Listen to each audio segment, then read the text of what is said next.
तो भई किसी मित्र की एक प्रॉब्लम है और उन्होंने आग्रह किया कि इस पे एक वीडियो बना देते हैं ताकि मेरी जैसी स्थिति में और भी जो लोग होंगे उनको मदद मिलेगी।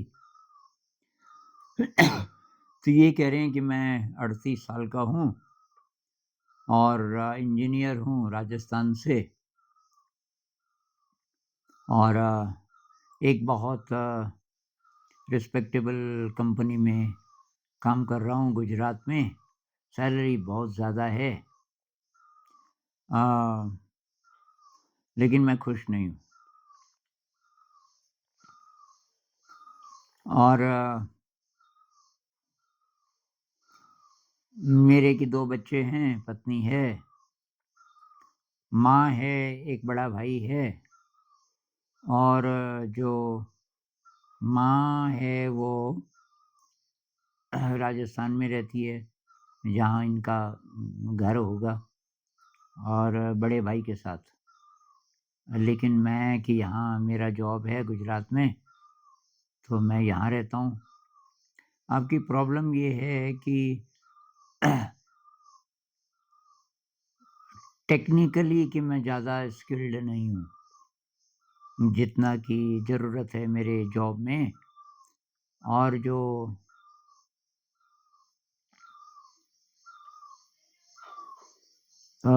मेरा बॉस है, वो कि मेरी हँसी उड़ाता रहता है इस कारण से। जबकि मेरे जो मैनेजमेंट स्किल्स हैं, वो वो बहुत अच्छे हैं और यही मेरी ताकत है, मैनेजमेंट स्किल्स मेरे अच्छे होते हैं, इसीलिए मैं इस जॉब में हूँ। तो और कोई प्रॉब्लम नहीं है, लेकिन ये जो मेरा मैनेजर है, वो मेरे पे टॉन्ट कसता रहता है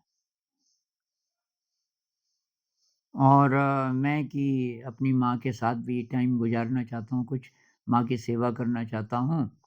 पिताजी तो पहले ही चल बसे, पिताजी की कैंसर से मर गए थे 2022 में और तब से माँ बड़े भाई के साथ अकेली है राजस्थान में। तो लेकिन क्या माँ की मैं देखभाल कैसे करूँ?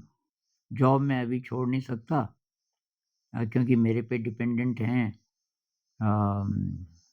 ये सारे परिवार के लोग और माँ गुजरात आ नहीं सकती। अ, अपना घर नहीं छोड़ना चाहती होंगी।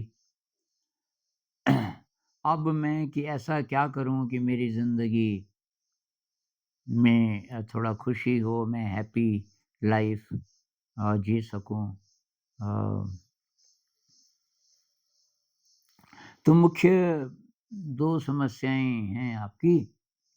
एक तो ये कि आप माँ की सेवा करना चाहते हैं, लेकिन माँ दूर है। आप गुजरात में हैं, माँ राजस्थान में है, कैसे सेवा करें?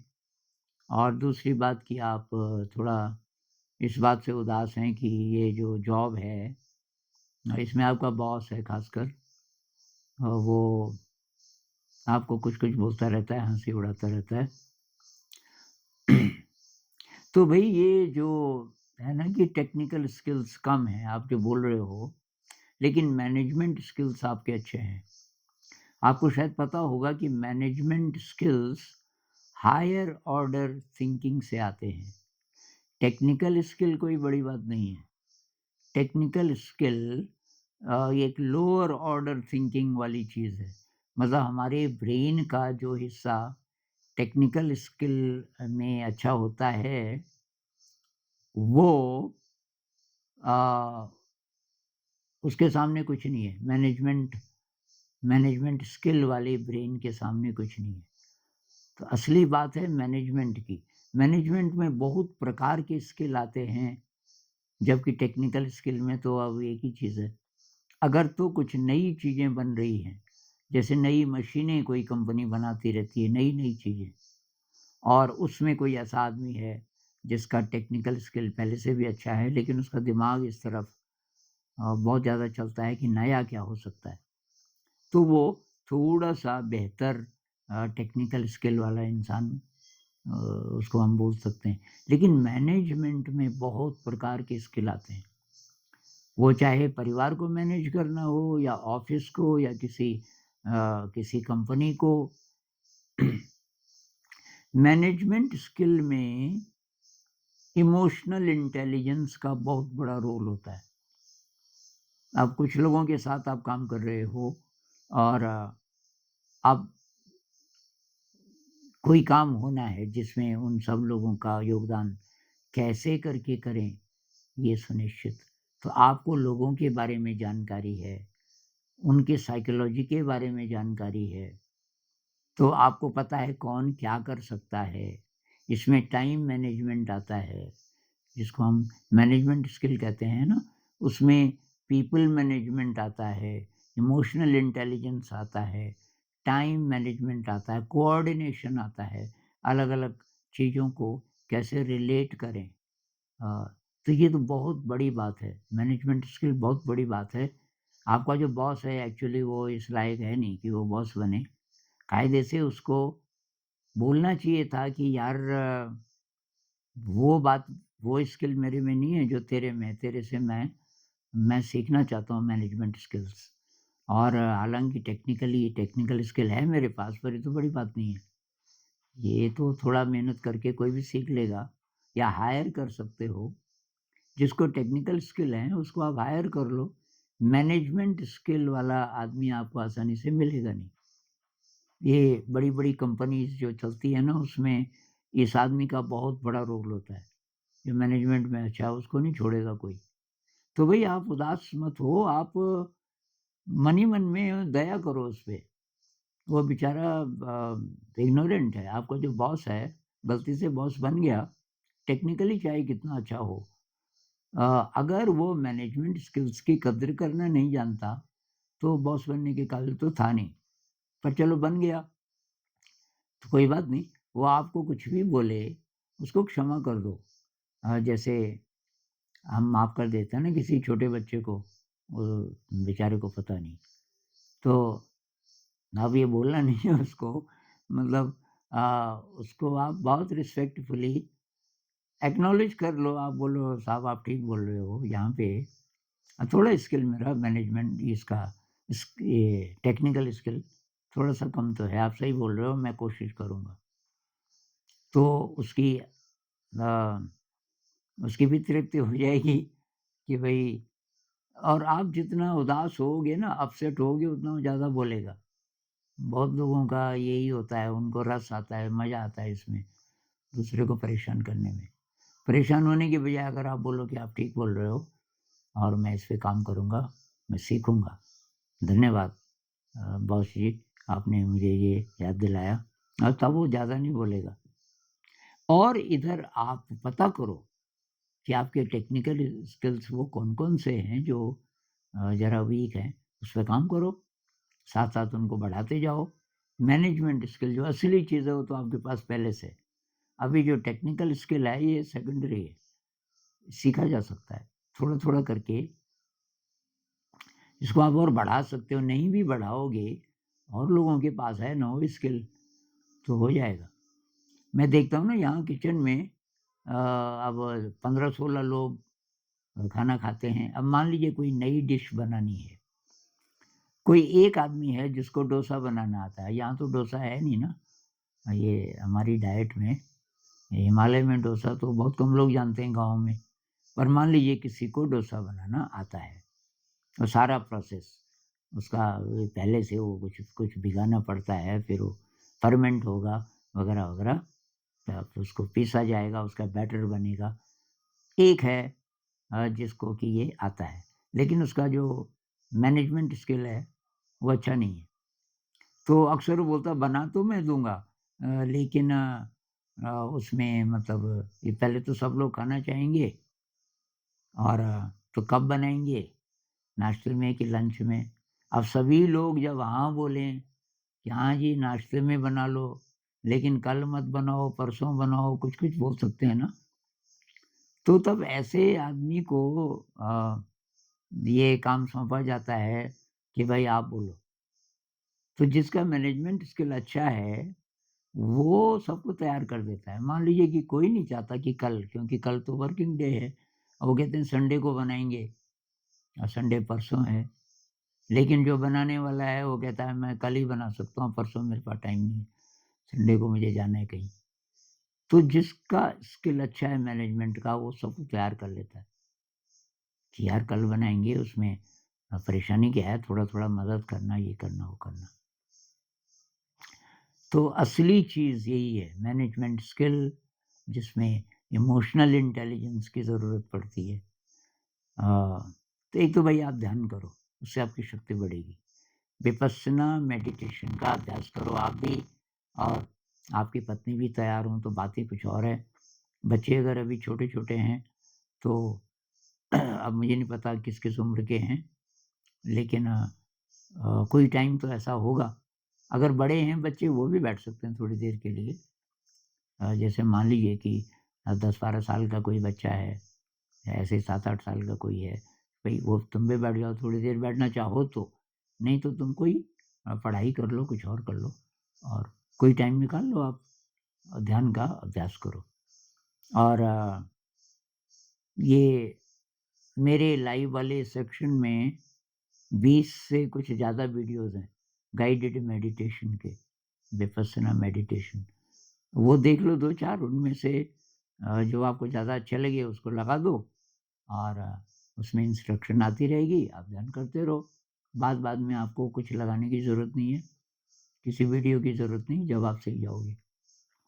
ध्यान के अभ्यास से आपकी सहन शक्ति बढ़ेगी, और आप आसानी से माफ़ कर लोगे बॉस को, क्षमा भाव बढ़ेगा। ये जो बेइज़्ज़ती महसूस होगी, तब ज़्यादा नहीं होगी आपको, क्योंकि अ, आपके अंदर शक्ति आ गई, शक्ति बढ़ गई। तो मेरे ख़्याल से जॉब इसलिए तो मत छोड़ो कि जो आपका मैनेजर है वो कुछ-कुछ बोलता है। ये तो आप अपनी शक्ति बढ़ाओ ध्यान से, और ये मान के चलो एक्चुअली आपके पास है बेहतर स्किल। हाँ। अब जो दूसरी आपकी समस्या है कि माँ की देखभाल, तो वैसे तो बड़े भाई हैं ना माँ के साथ, तो अगर कोई समस्या नहीं है माँ जी को तो चिंता तो मत करो, बीच-बीच में चले जाओ छुट्टी। अ, अब वहाँ से गुजरात से राजस्थान तो नज़दीक ही है, तो आप वीकेंड पे जा सकते हो। 2-1 हफ्ते में, मान लीजिए हर महीने आप 1 बार चले जाओ 2 दिन के लिए, खूब सेवा करो माँ की उन 2 दिनों में, हर महीने। अपनी पत्नी को थोड़ा तैयार करना पड़ेगा, क्योंकि पत्नी और बच्चे सबको लेके तो नहीं जा पाएँगे, आप अकेले जाओ। उनको बोलो भई अब माँ है, तो थोड़ा उनकी भी देखभाल करनी, माँ को चाहे ज़रूरत हो या ना हो। माँ ये भी बोल सकती है, यार क्यों परेशान हो रहा है तू? अ, ठीक है ये बड़ा भाई है तू तेरा, लेकिन आपकी जो इच्छा है माँ की सेवा करने, क्योंकि माँ तो माँ है ना। अब जब चले जाते हैं पेरेंट्स, तब हमारा दिल रोता है कि मैं कुछ नहीं कर पाया माँ के लिए या पिताजी के लिए। अब पिताजी तो गए, अब माँ जी बची हैं, तो आप महीने में भी अगर 1 दिन के लिए भी चले जाओ वीकेंड पे, और खूब माँ की सेवा करो। और दूसरी बात देखो, कोई फाइनेंशियल प्रॉब्लम तो नहीं है, नहीं तो चुपचाप माँ को कुछ पैसे दे दो, कि भाई को भी बुरा ना लगे। वैसे तो भाई देखभाल कर रहा होगा, मुझे नहीं पता भाई की क्या स्थिति है। मान लीजिए भाई भी नहीं कमाते कुछ, तो तब भाई को तो आप सपोर्ट कर ही रहे होंगे, माँ को आप अलग से भी कुछ पैसे दे सकते हो, हर महीने, कि भई माँ ये, और जब जाओ तो देखो माँ को क्या-क्या चीज़ें पसंद हैं, कुछ फल ले जाओ, खाने-पीने में अच्छी चीज़ें, ये ये ऊट-पटांग बाज़ार की चीज़ नहीं, जो हेल्थ के लिए भी अच्छी चीज़ हो, और ऐसी चीज़ें, अ, और थोड़ा पैसे दे दो और खूब सेवा करो माँ की, ये कर सकते हो। और माँ शायद आपके साथ रहना नहीं चाहती होंगी, नहीं तो आप ले आते, और क्या पता माँ की और आपकी पत्नी की ज़्यादा बनती ना हो, क्योंकि हो सकता है पत्नी तैयार ना हो कि यहाँ मत लाओ। अब है भी, अब प्राइवेसी नहीं रहती ना, मतलब आपकी पत्नी है, बच्चे हैं, अपना घर है। अब सासू जी को भी है एक और आपकी पत्नी के लिए प्रॉब्लम हो सकती है। बहुत कम लोग हैं मतलब, कोई असाधारण ही महिला होगी, बहुत सेवा भाव वाली, वही तैयार होगी कि हाँ, ले आओ अपनी माँ को भी। क्योंकि और उतना टाइम आपकी पत्नी अब घर सँभाल रही हैं, 2 बच्चों की देखभाल कर रही हैं, उसके ऊपर अब आपकी माँ भी आ जाएँगी तो शायद मुश्किल भी पड़ सकता है। तो वो तो ठीक है, माँ घर ही में और बुज़ुर्ग लोग वैसे अपना घर छोड़ना भी नहीं चाहते। जो पुश्तैनी घर है ना, पहले से जहाँ रह रहे हैं वो मेरी माँ भी थी तो अब वो भाई लोग बोलते थे, "यहाँ जाओ।" भाई लोग सब ठीक-ठाक सेटल्ड थे। माँ नहीं जाना चाहती थी। माँ बोलती थी, "भई बेटा वो किसी को देखभाल करनी है तो करो, नहीं करनी है तो ना करो, मैं नहीं छोड़ूँगी ये घर, मुझे तो यहीं अच्छा लगता है।" अब शहर में चले जाओ ना अड़ोस-पड़ोस है, किससे बात करें? क्योंकि वो तो गाँव का माहौल है ना, गाँव में सब अड़ोस-पड़ोस वाले सब अपने ही होते हैं। तो ख़ैर पर आप जा कर के महीने में 1 बार जा कर के माँ की सेवा कराओ और अब जॉब भी आपको पसंद नहीं है, तब अलग बात है भई। आपको जो अच्छा नहीं लग रहा है, उसका केवल अगर ये कारण है कि बॉस कुछ-कुछ बोलता है, तो वो तो आप अपनी मनस्थिति बदल दो, बॉस को माफ़ करते रहो, वो अनभिज्ञ है, उसको पता नहीं है। और टेक्निकल स्किल्स कम हैं भी कोई बड़ी बात नहीं है आपके अंदर, जो मैनेजमेंट स्किल है, असली वो चीज़ है। टेक्निकल स्किल भी बढ़ा लो, पर अगर आपको जॉब ही पसंद नहीं है मन में ये आता है कि यार मैं सैलरी के कारण कर रहा हूँ बस ये जॉब क्योंकि सैलरी बहुत ज़्यादा है और नहीं तो मैं बदल देता।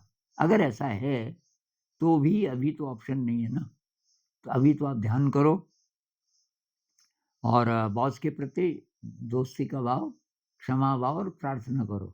जब-जब बॉस इंसल्ट करे या जब भी बॉस का चेहरा दिमाग में आए, उसके लिए प्रार्थना करो कि हे ईश्वर इसको सुमति दो और अ, इसके अंदर अच्छे गुण भरो, ये टोंट क्यों कसता रहता है? ऐसी ऐसी भावना लाओ अपने मन में। उससे क्या होगा?